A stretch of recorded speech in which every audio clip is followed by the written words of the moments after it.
நாகை மாவட்டம் கீழையூர் காத்தாயி அம்மனின் அருள் அடியவர்கள் அனைவருக்கும் வணக்கம். இன்றும் என்றும் உங்களுக்கு மகிழ்வான செய்திகள் தொடர நெஞ்சம் நிறைந்த வாழ்த்துகள்.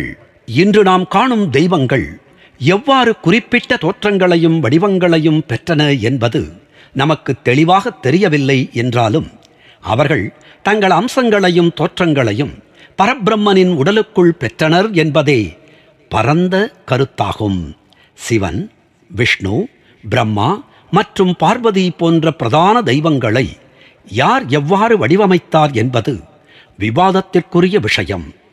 பதிலளிக்க முடியாத சிக்கலான கேள்விகளில் சில என்ன என்றால், பரபிரம்மனின் உடலுக்குள் உருவாக்கப்பட்டு சக்தியளிக்கப்பட்ட அனைத்து தெய்வங்களும் பூமிக்கு அனுப்பப்பட்டனவா? ஒவ்வொரு தெய்வத்தின் அம்சங்களும் முன்கூட்டியே தீர்மானிக்கப்பட்டவைகளா?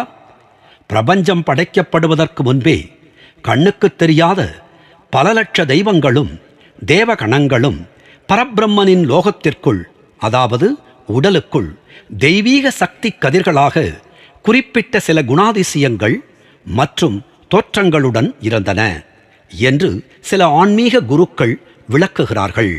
பரபிரம்ம லோகம் என்பது தெய்வீக ஆற்றலின் மையப்பகுதியாகும். அதில் லட்சக்கணக்கான தெய்வீக சக்தியுடைய கதிர்கள் சேமித்து வைக்கப்பட்டுள்ளன.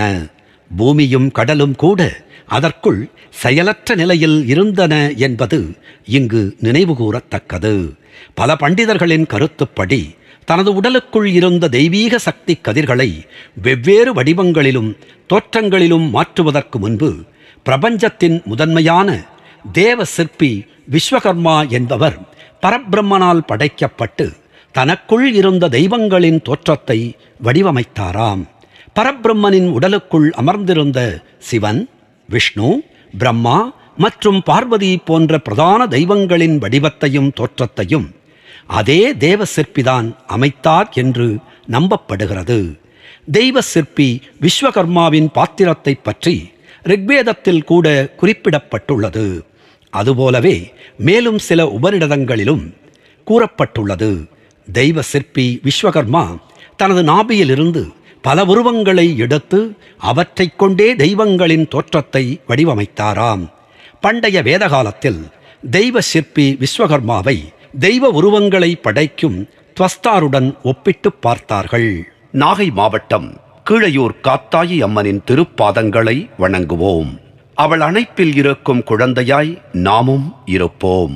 நாகை மாவட்டம் கீழையூர் காத்தாயி அம்மன் நம்மை காத்து அருளுவாள். நன்றி, வணக்கம்.